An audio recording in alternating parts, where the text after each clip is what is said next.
morning, everybody. This is Rick, also known as Duke City Devil Dog. Today is Thursday, the 20th of February, 2020. So it is 02-20-2020, and I am in the beautiful Coachella Valley here in Southern California, getting ready to roll to the shipper. We got a load of produce, going to head all the way to Chicago, Illinois. So we're gonna hit that. We'll take you just to see a little bit getting out of the truck stop. I've got some good feedback. People like to see that. Well, it's just something. But we'll go from there, and then we'll get rolling.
Well, I'm not sure what these mountains are ahead of us, but it is pretty nice.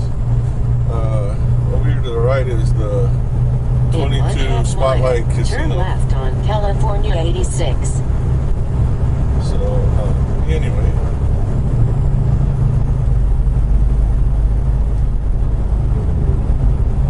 We're going to enjoy the morning. It is about 9 o'clock, a little after 9 o'clock this morning. And we're going to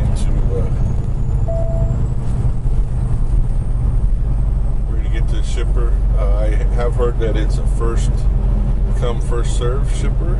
If I'd have known that, I'd have probably gotten there a lot earlier this morning. Turn left at the traffic light. But anyway, that's all right.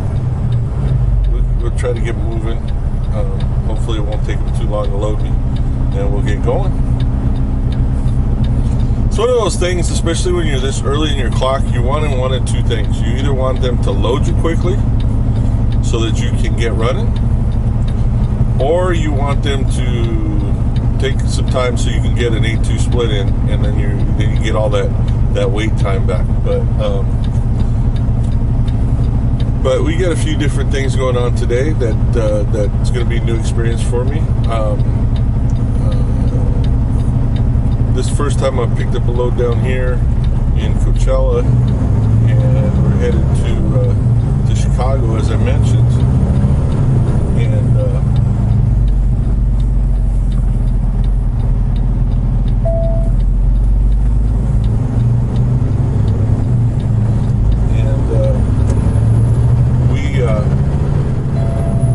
there's something that we do. We're going to pulp the product, which means we're going to make sure the temperature is correct before it gets in there. that it's within a little bit of a temp range here, and just see. So we'll do that,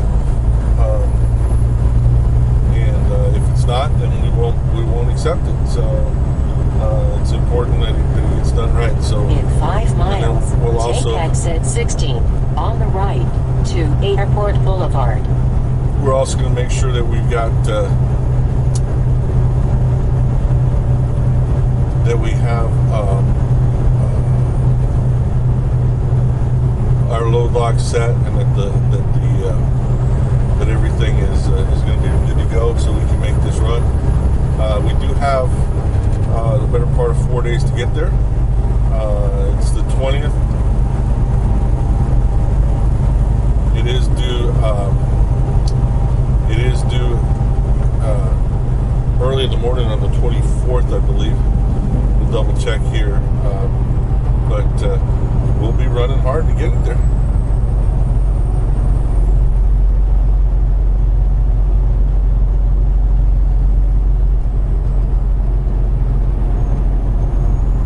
We got. It's going to be a nice hot one out here today. It has warmed up quick since I got up about an hour and a half ago. It was about 44 degrees when I woke up and got out of the truck this morning. It's showing me right now it's 75 degrees out here. I don't know what the temperature is going to end up being today, but it is going to be a warm one from what it looks like. So we'll go from here. Looks like a lot of leafy vegetable fields out here. Different places, different things. I know when we go more towards Bakersfield, you look at some citrus up there. A lot of oranges, those little cutie oranges, pomegranates, all sorts of stuff like that. Down here, it looks like we're looking for spinach and that kind of stuff. So anyway, we're going to bring it to shipper, and when we get rolling, and I'll get back with you. You guys have a great one. We'll talk to you in a little while.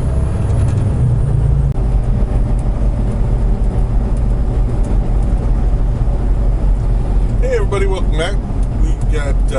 We did get loaded. One thing to know, if you ever end up having to go to this place in Coachella, it's all organic, the salad stuff and herbs and all that stuff like that. Just a few things to note that for the future is they do take appointments. You can call up to 48 hours in advance and schedule an appointment. So that's good to know. For the future, that's why I always keep notes. Every place I stop, that's going to go in my notes, so I know that's a place to call early. If I would have known that, I'd probably got running earlier today and got out of here earlier. But anyway, that's my thing, and that's my, I'd have done things different, and you learn, sometimes. Like, for instance, the other thing I would have probably done is take the exit on the right to Dillon Road, then take the first right. Anyway, sorry, that's my GPS. But anyway, I would have gotten my truck washed last night, my washout. The only reason I didn't, well, I don't want to say the only reason, but the main reason I didn't is because I was afraid I wasn't going to be able to find a place to park, and I would have been able to, so that's my fault. But I learned, and next time that would have saved me some time today. I would have gotten rolling earlier, but it would have saved me some of my 14-hour clock. But it is what it is. So I am headed back to the TA right now. On the right to Dillon Road, then take the first right. So I am headed back to the TA because I do need to scale this load. You need to scale every load. You need to scale it when you first get it. If you do a repower and you get it off of somebody else's truck, you need to rescale it. Turn right at the traffic light. Not all trucks are the same. Where the weight is, how much fuel you have, the different kinds of trucks, the year of truck, how much other stuff you have on it, you need to rescale it sometimes. So in this case, but this case here, I do need to scale it. Now, one of the good things about it is I know for a fact that I will not be overweight in my total gross because I've only got 22,000 pounds. I've only got 22,000 pounds. And because of that, I know that my total gross, so I know I won't have to get it rearranged, which is good because I also watched how they, I pulped it all. I checked the temperature as they put it in, make sure that it wasn't over temp, and then I also checked to make sure that they put it on correctly. There's some guidelines, and when you get a produce load, you call produce and they give you a talk and tell you how it's supposed to be loaded. If you get a meat load, you get what's called a protein talk, and you get that way. So either way, you get that going. And but what makes a difference, and the reason I need to scale this is because there's still axle limits. So I need to make sure that my axles are right. Okay. If not, then I need to slide either my fifth wheel or my tandems. More than likely, just my tandems. I don't slide that fifth wheel too often, but the tandems will do. So.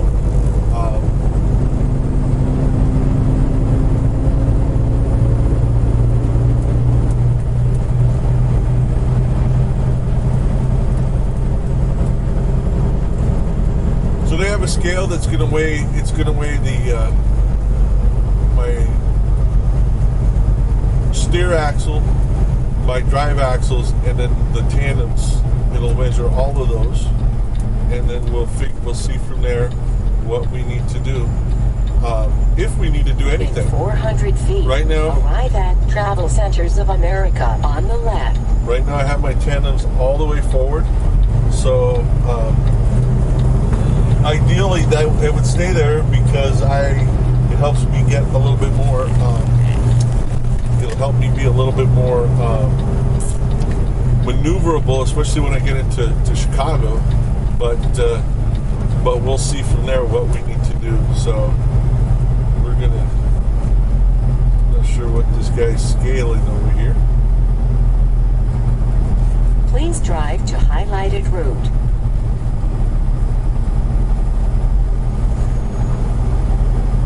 Anyway, there's these cat scales all over the place, and you can get them. You can find out where they're at. There's an app that goes with it. So you used to have to call in and get your numbers, and then go in and check it. Now you can just pull up on the scale. And go from there. So anyway, I'll be right back with you guys in a minute. Okay, well, we're done with that. Turned out I was not balanced. I was good over my drives, and I'll put a little screenshot of what I'm talking about here. And I'll probably put a little screenshot just for information so you have an idea. And again, it's just for information. You have to learn this stuff yourself. But about moving tandems, fifth wheel, kind of stuff like that. But just to let you know, I'm considerably heavier on my drives than I am on my tandems. What do I mean by considerably heavier? I'm talking about 3,000 pounds. So if you take that 3,000 pounds and you divide that in half, you can find out what you're supposed to, how much weight you need to move, because and then do the math and figure out. The only problem is that I needed to take weight off of my tandems and move them to, weight off of my drives and move to the tandems. Now the way to do that is to move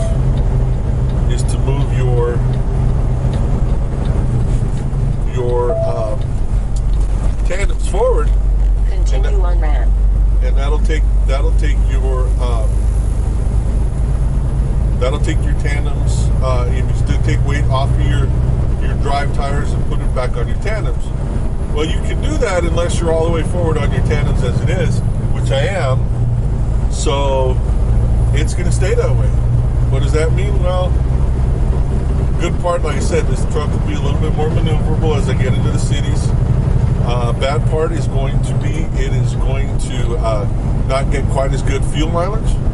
Now, how does that affect me as a company driver? Well, let me give you an example. So I got a fuel bonus for January, $90, not bad, you know, because of my fuel mileage. Oh, nice car. Nice bikes. Look at those. Jeez. That's sweet. Those are sweet right there between that car and those bikes. Anyway, so I got a fuel bonus. Now I didn't get the biggest fuel bonus. You can get up to $200 a month in fuel bonuses, but that's based on your miles per gallon. So like I said, didn't quite get what I wanted, but I did okay. Sorry, I don't know.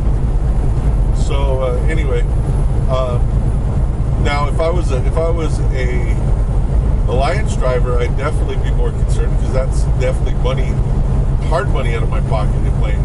So I mean, I'm concerned as it is, but I'd be even more concerned because, like I said, that's hard money out of my pocket. So anyway, we're heading east on I-10 till we pick up North 95, I believe, and that's going to take us. That's going to be US 95. That's going to take us north, and we're going to head to up through Kingman, and then head east. Goal today is to get to Jamestown, New Mexico. That's just about 16 to 20 miles east of Gallup. So hopefully we'll get there. I don't quite know if we'll get there, but we're going to do our best to see. If not, we're going to get as close as we can. So I got about 10 and a half hours of run time left, and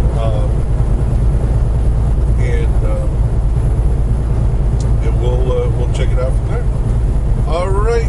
Well, I will touch base with you a little later as we see some stuff that's worth seeing.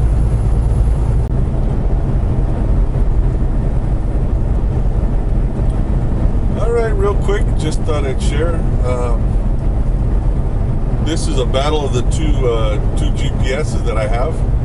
My Garmin wanted to take me another 35, 40 miles east and pick up, there's an exit to 95, US 95, and to take that up.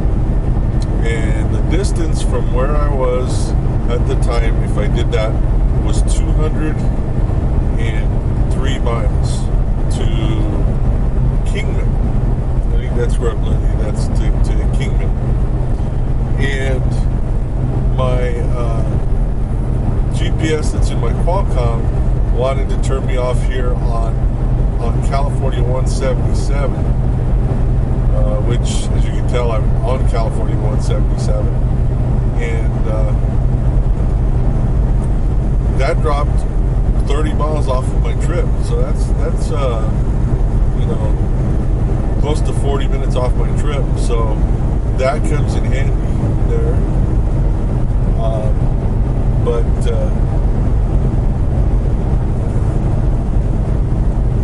But this will be interesting to see. I don't know that if it was summertime, I'd be so thrilled about taking this, because it would be hot out here. But it looks like there's some RV places and other stuff. I've never been this way. We went, took a trip one time and we went through Blythe, through Yuma and Blythe, and it was amazing to see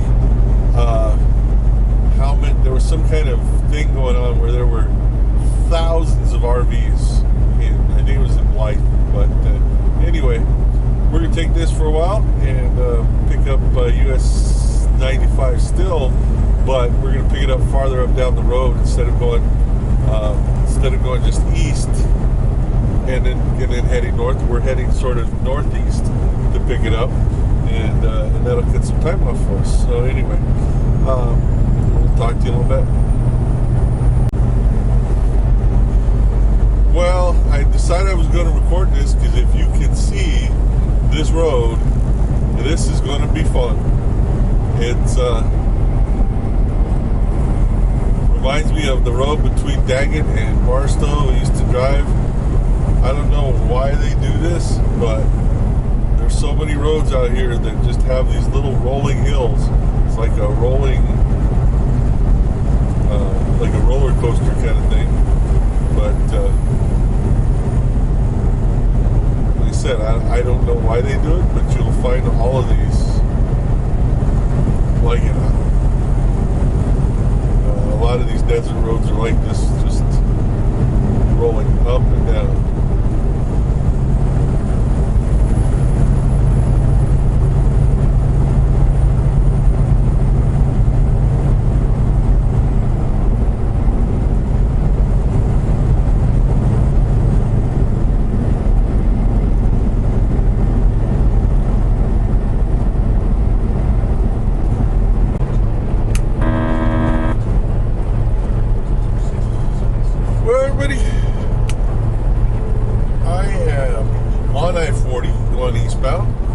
Got about 2 miles left before I leave California. Sort of happy to leave California. Nothing against California, and it's I mean, I enjoy driving in California. I enjoy seeing the state. You know, I just went through a beautiful area of desert. You know, through to get down here to I-40. But it's the speed limit, that 55 mile an hour speed limit, just makes it tough to do what you need to do here. I mean, if it was 65 miles an hour, that's even a little bit slower, just 5 miles an hour slower than everybody else, it would still be so much better, so much easier to do. But it's just rough in that. So. I'm going to try to run all the way to Flagstaff before I shut down, or not shut down, but before I take a 30-minute. I do need to take a 30-minute sometime here in the next 4 hours. I should be able to get there in the next, roughly 2.5 hours, I think, 2.5, 3 hours. So do that. I know I recorded coming into the state when I did one of the previous videos. Again, you'll see those. Try to get them edited, trying to figure out. If you have any suggestions for